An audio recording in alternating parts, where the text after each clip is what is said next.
Events on the local front have been making international headlines this week as well. And for more, I have Kim Sung-yeon here in the studio with me. Sung-yeon, welcome back. Merry Christmas Eve, Sunny. So this week, there was a report on President Moon Jae-in's diplomatic endeavors as he nears the end of his term. Also, some economic forum media coverage on Samsung smartphone feats, as well as the Korean IPO market and about unicorns as well. Lastly, the latest news on the entertainment sector, including Variety 500. So let's dive right in.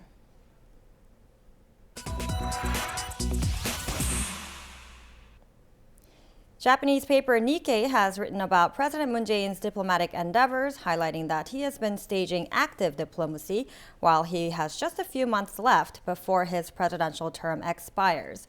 Nikkei indicated that it is rather unusual for an outgoing president to go overseas at this time, referring to President Moon's latest Australia visit, citing a senior government official who said it was unthinkable in the past for a Korean president to go abroad shortly before retiring from office. The report also noted that the latest visit to Australia was part of efforts to emphasize President Moon's visible diplomacy. The article further evaluated that President Moon's movements have shaken up the local political community's traditionally shared concept that an outgoing president does not usually adopt new policies that may burden the next president. Right. Sung-yeon, on the economic front, I understand one report has highlighted Samsung smartphones' remarkable strides. Tell us more. Right, Sunny. So in this particular report, Samsung edged ahead of Xiaomi while coming behind another Chinese provider, Honor, becoming the second leading global 5G smartphone vendor in the world in Q3 of 2021. A new report by Strategy Analytics showed that Samsung continued to grow its share of smartphone shipments, while Xiaomi shipments growth stalled in the same period. So Business Standard explained that the mix of leading technology of foldable display smartphones on top of various other 5G gadgets have made Samsung Goods the second most popular brand of Android 5G smartphones globally in Q3 this year.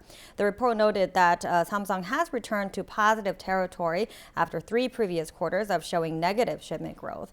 An expert was referred to as saying that Samsung's resurgence dulled Xiaomi's ability to grow in Europe as well.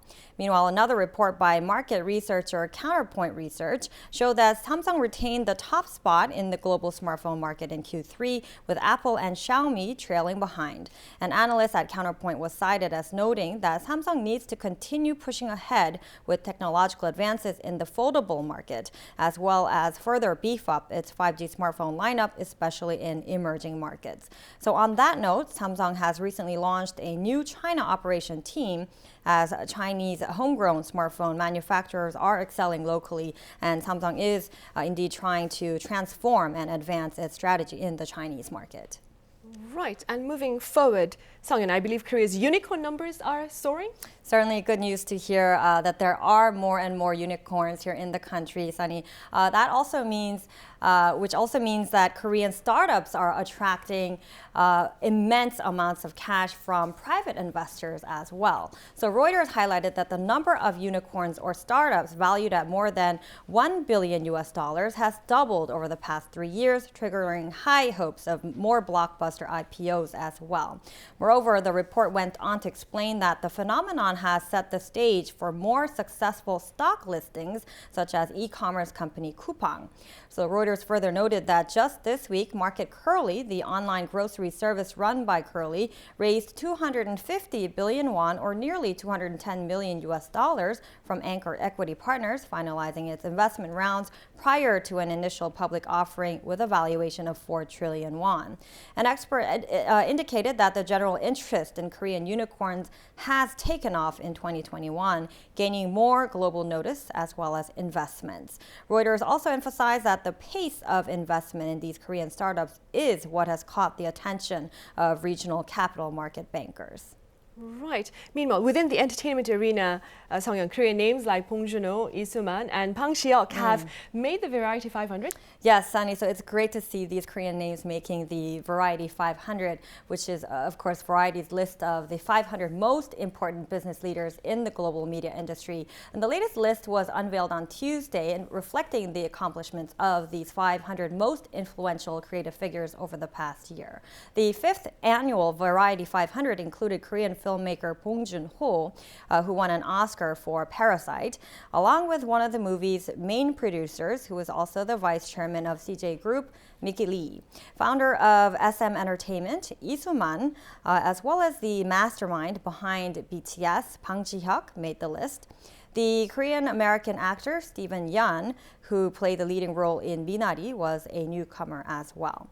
And Variety also wrote about the best international TV shows of 2021, with Squid Game being #1 on this list, noting that film and television has now truly become international, with this year's best TV shows actually coming from markets like Korea, Spain, and India.